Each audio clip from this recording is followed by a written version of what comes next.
How you doing? Brian Mooney back here again. We're delighted that this is FET and the Generation Apprenticeship have partnered with us here for Higher Options again this year. Our focus for our next talk is on the apprenticeship experience.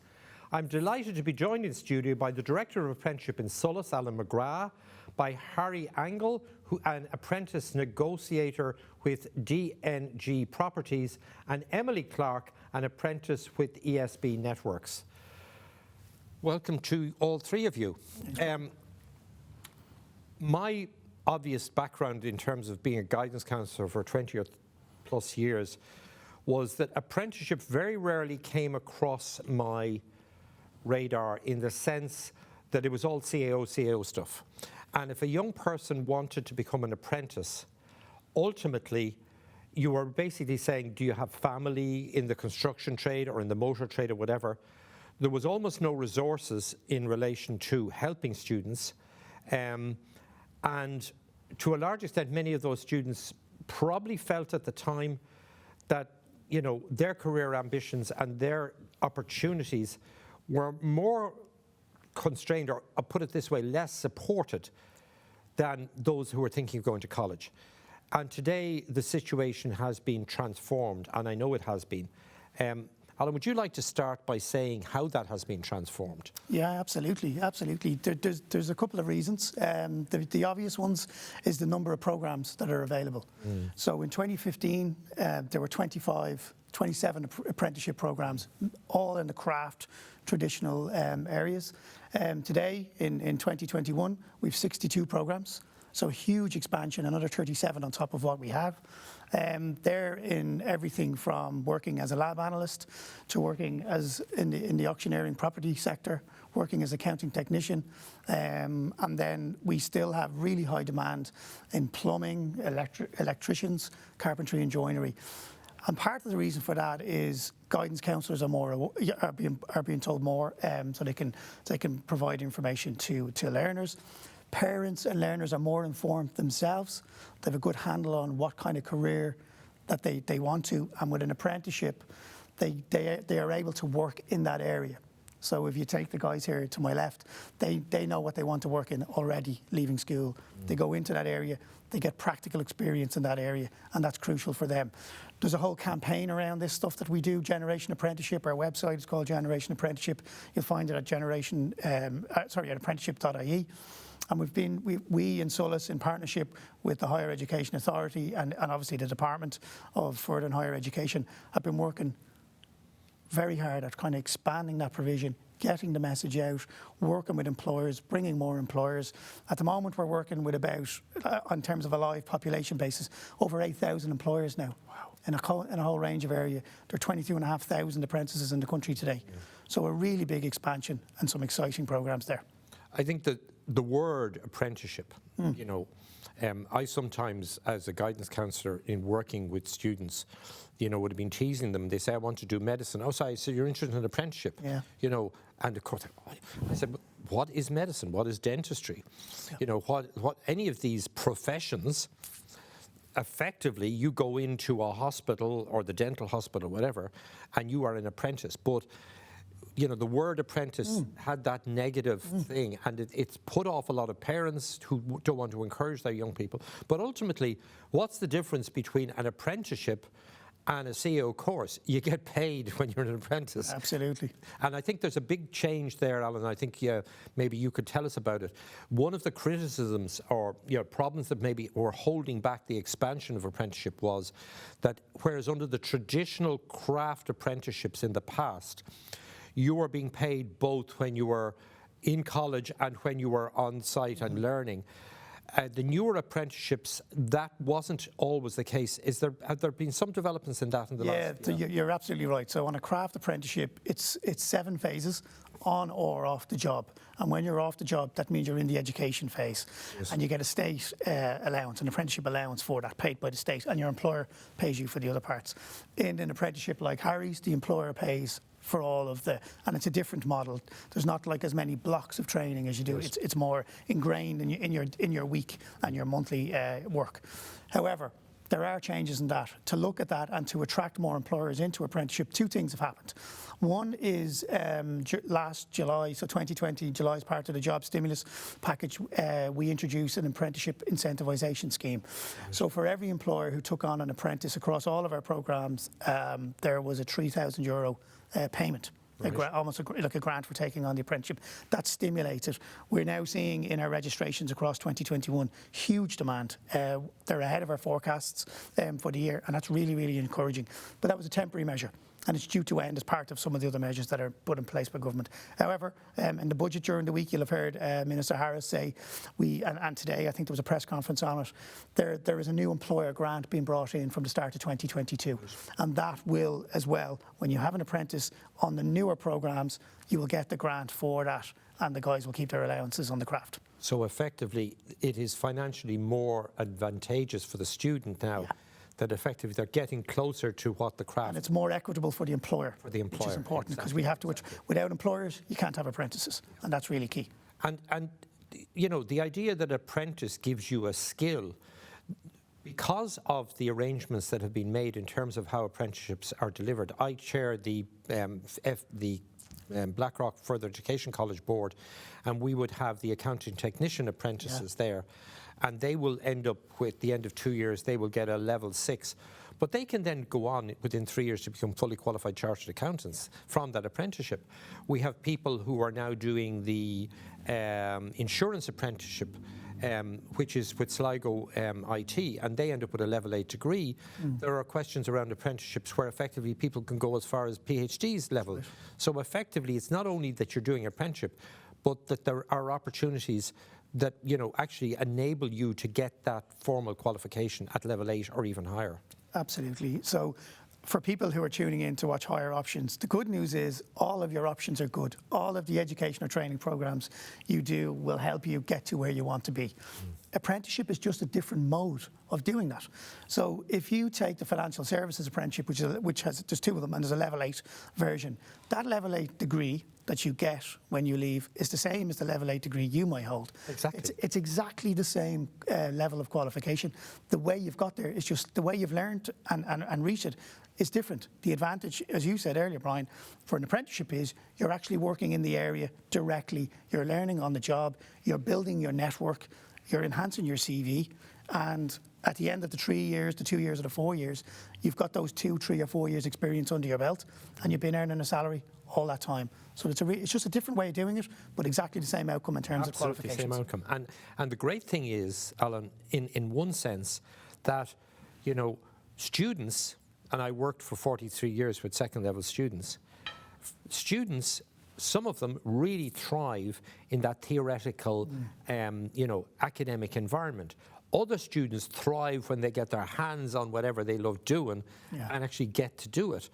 And the apprenticeship structure is where those students... I remember after the crash in 2010 and 11, because the apprenticeship structure literally fell apart, an awful lot of those students who would have done apprenticeship went into kind of the academic construction degrees, and they left in droves, because ultimately their skill and their interest and their aptitude was they wanted to do stuff. Yeah. So I would say, and I'd ask you, you know, ultimately, if you're out there as a student, if you're looking at this and you actually enjoy the actual doing, the apprenticeship route is probably the one that you should be looking 100%. at. So it's everything from really, really practical work, which I'm sure the guys will talk about, or it's, I want to be in finding out what is it like to do this job in the real world. Yes. That's what an apprenticeship gives you. On top of that, you earn that salary and you get that qualification.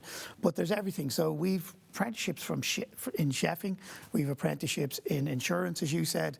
You can work in a lab, you can work in financial services, you can be a carpenter and joiner, really wood manufacturing, you know, all the construction areas. And we need massive amounts of construction workers. I should say that was I have the opportunity for our housing plans. And apprenticeship is going to be part of the solution that we have in terms of skill needs in this country for the next decade and more. Oh no, absolutely. And a point I made in one of the talks yesterday was, you know, when the crash came and I was trying to encourage people who had those aptitudes for apprenticeships to continue to go into them, and people said, oh, look what's after happening. And where are the people, you know, who had those jobs, they lost their jobs. They did. And then I went to some international conferences in Qatar and in Australia. I met them all. They were all working out there. They were getting big salaries. You know, it wasn't that they had no work. There wasn't work there and then in Ireland. But when you have a skill, when you have a craft, you know, you can travel the world with it. You know what I'm saying? So ultimately, And these are lifelong skills. These are lifelong skills. Okay. Thank you, Alan. I'm going to move to Emily. Emily, you're sitting here. You're a fourth-year apprentice with the ESB. Can you tell us how you got from where you are now, from, say, the school leaver from a few years back? Yeah, so I'm 27 at the minute. When I left school, it was 2011. Similar to what you just discussed, apprenticeships weren't big for me then. It wasn't something we were sat down and talked about. So I went with the college route. I went to Blanche for 2 years and studied social care. Yeah. It wasn't for me. I wasn't the type of person who liked to sit in the lecture hall and at a computer when you went home. So after 2 years, I left that course. I had a part-time job at the time, so I was a manager of a trampoline park and a play centre. So I took that on full-time. That was Monday to Friday. That was my full-time job, and I was there for about 7 years. That stood to me because I learned so many skills from it, but it also showed me that it wasn't kind of the path I wanted to stay at. Yep.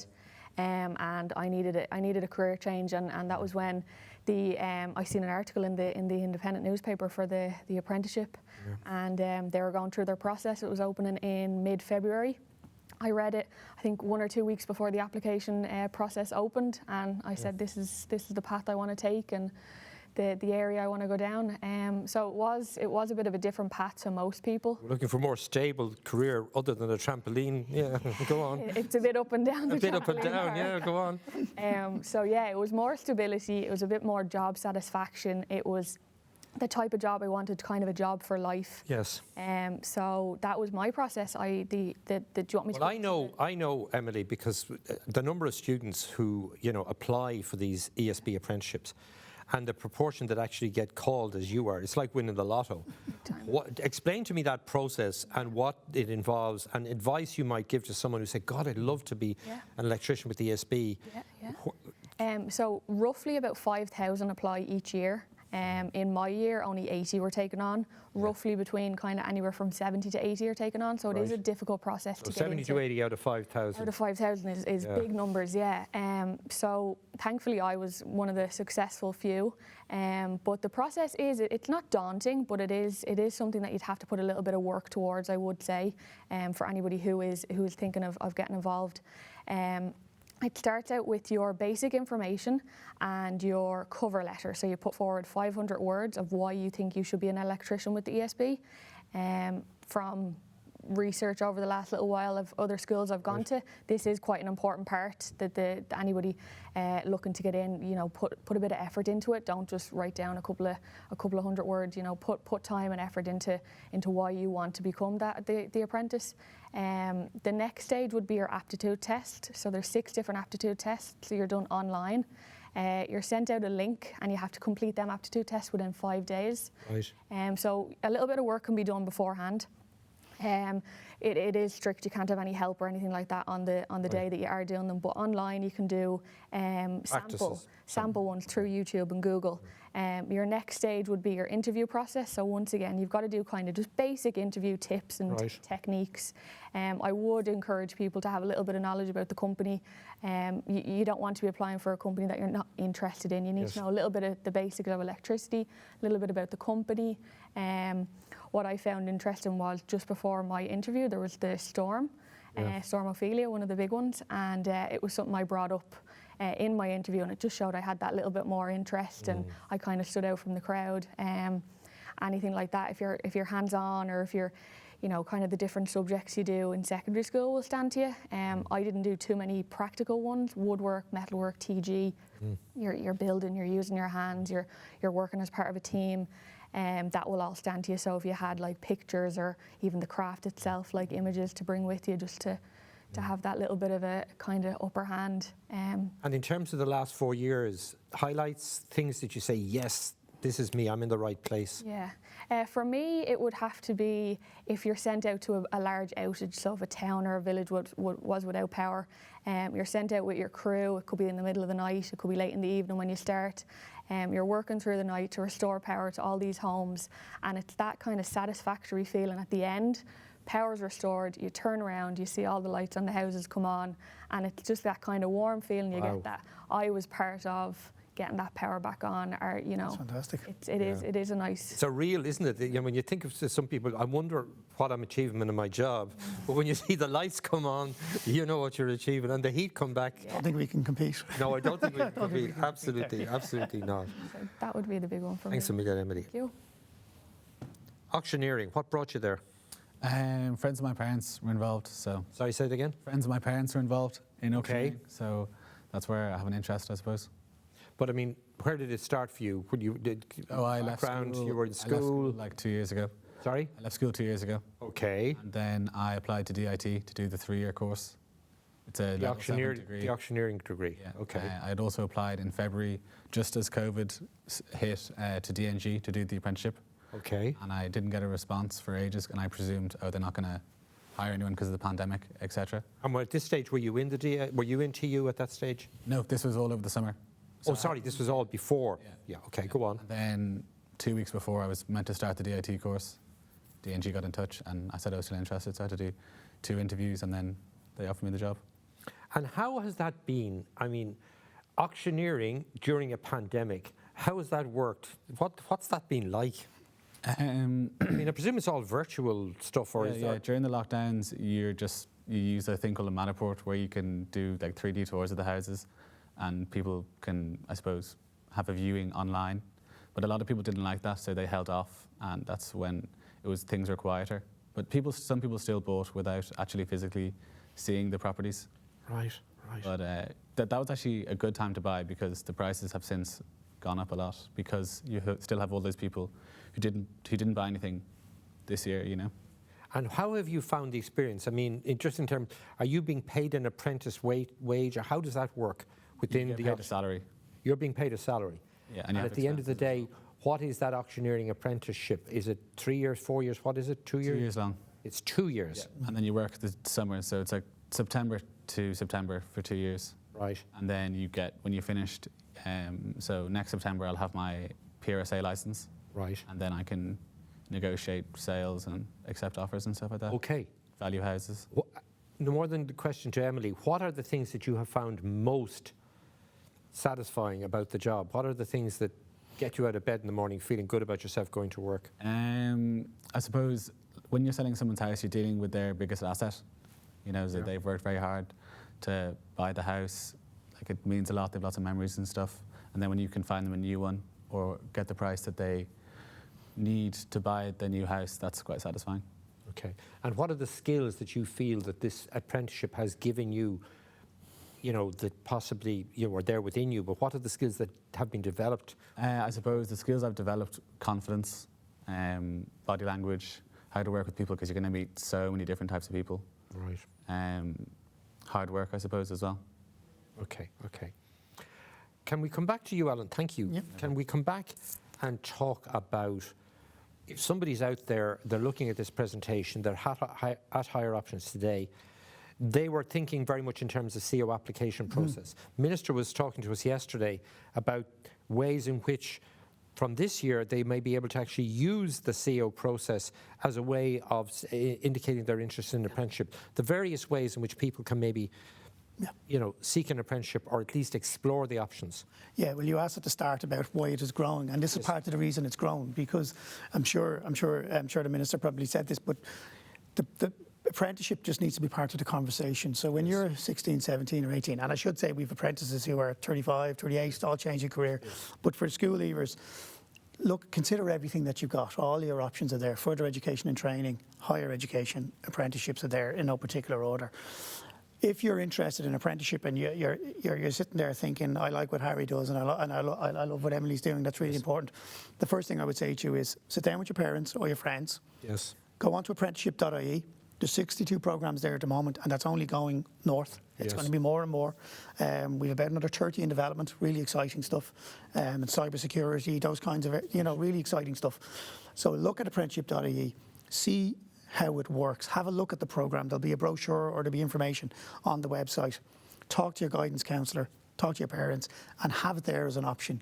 In the education and training boards, there are 16 ETBs across the country. Within those education and training boards, there are authorised officers who work with SOLAS, our organisation, to provide advice to employers and apprentices, potential apprentices, about how they can sign up, what employers are in their region. So contact your local ETB. The numbers and the details are all on the website, and talk to them about it. And leave it, have as many options as you can. Like, as I said, all the options are good. This is positive. Don't stress about it. All of these options are going to get you somewhere. As you said, Brian, you're only these guys don't want to hear it. You're only at the start of your education and training journey. Some of us, we're still learning as we go along, and this is the start of something really positive for them. And what we've seen with apprenticeships, what we've seen with the 22,000 that are there at the moment, when you talk to them, when you speak to people who were apprentices, just doing phenomenal jobs, phenomenal careers, and really making a fantastic living and enjoying what they do. And in a sense, if you think in terms of, as you mentioned, the traditional apprenticeships that have been there all along, I mean, this country needs these people now. We need to provide the 30 to 40,000 houses, new houses. We need people skilled in helping people to buy them, sell them, etc. And we need people who are skilled at giving them power. Absolutely. And we need all of these skills. But unless young people come forward, we're not going to have the brickies or the electricians or the plumbers or the bricklayer or whatever. So as a society, not only do we need them, you're going to have good salaries for the rest of your life. If there's a pause, which there probably won't be at any stage, there are massive opportunities. If you just want to work abroad for a few years, you can take your skill to Australia, to the Middle East or whatever. And, it's a wonderful, wonderful opportunity.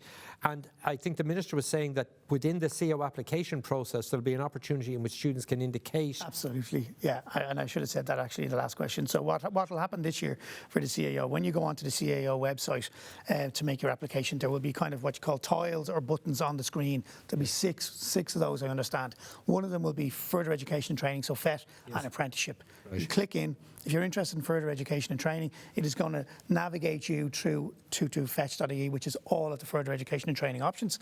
If you click apprenticeship, we're building a new page on apprenticeship.ie specifically for this. And this is really, really important. Those options are going to be there. Have a look at them. Your guidance counsellor will know about apprenticeship.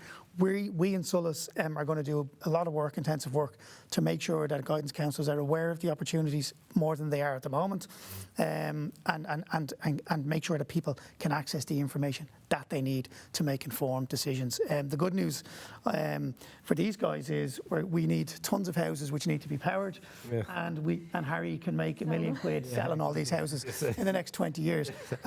But it's a really important point. The construction sector will drive a significant part of our economy coming out of COVID. Housing, residential housing, is going to be a huge part of that. And apprentices are going to be absolutely at the heart of ensuring we have those houses we need. So we want more people to be, as you said, plumbers, electricians, joiners. Take those careers, and I was watching the chat yesterday with Mary Liz Trant, my colleague, and the Minister. And Mary Liz was making the point, and it's right, and it's worth restating, that people imagine a construction sector job is out on a kind of a muggy side on a mucky cold morning. Part of it is that, but lots of it is about technology. We were talking about this earlier on, the technology Emily and her colleagues use now. They're really exciting careers. Have a look, do your research, and if you think this is for you, make an application. I really am so excited about the future of our country and our economy. When I see people like Emily and Harry, at the beginnings, I'm jealous. Absolutely. You can't go back and be at that stage. Because I think that we, in a reimagining apprenticeship and in creating, as you have done in SOLAS, this vast range of opportunities, from everything from pharmaceuticals, to insurance, to accounting, to whatever, that ultimately we have offered and are in a position to offer so much opportunity to our young people that we mightn't have had in our own time. And that, this country has a wonderful future. Emily, Harry, are the the faces of the future of Ireland. And what you're doing in Solas, Alan, is amazing work. And I just want to thank you for what you and your colleagues are doing. And I would say to the students out there, you know, at the end of the day, be open-minded. Look at all of the opportunities. Look at the opportunities within the CAO. Look at the opportunities within the college system, whether it's universities or technological universities or institutes of technology. Look at the wonderful opportunities that are there within the FET sector. Look at the opportunities that are there within apprenticeship. You may well end up doing a combination of all three. Absolutely. And you may end up coming back. And there are lots of people possibly out there who are, you know, who have moved on in life a bit. And they can look at these opportunities too, Alan. I presume there are opportunities there for people, you know, in their 20s or 30s. Absolutely. Our age profile of apprentices is scattered now. It's really, it's fascinating to watch. If we'd analysed it 10 years ago, you would have been looking at 17 to 21. Correct. We're seeing 30-year-olds, 35-year-olds, 38-year-olds coming back mid-career. What do I want to do? Or I have experience in, I don't know, financial services, but I never got a qualification in it. I'm going to go on and do the apprenticeship, and now I've got the level 8 that my colleagues have, and that sets them up for future opportunities. Well, look, I'm glad your career has stabilised, Emily. You know? Yes. And Harry, I'm thrilled to see that you've survived the pandemic in the you know, auctioneering business, and that people are now coming back and able to view properties. Alan, thank you as well. That's it for the moment. They've helped us to shape our experience, and effectively we now need to, you know, say to young people out there, look at that. We're going to take a short break now. We're going to come back and talk about the construction industry, which obviously, you know, has been a major part of this discussion. And ultimately, I'm saying to you, listen to what we've been saying here. Take the opportunities that are there within the apprenticeship structure in this country. Ultimately, they offer a fabulous career advancement process, which everybody, not necessarily from 0 to 90, but certainly throughout the age profile, can actually access. So go to the Solas website and look at those opportunities. Thank you all again. We'll see you again after a short break.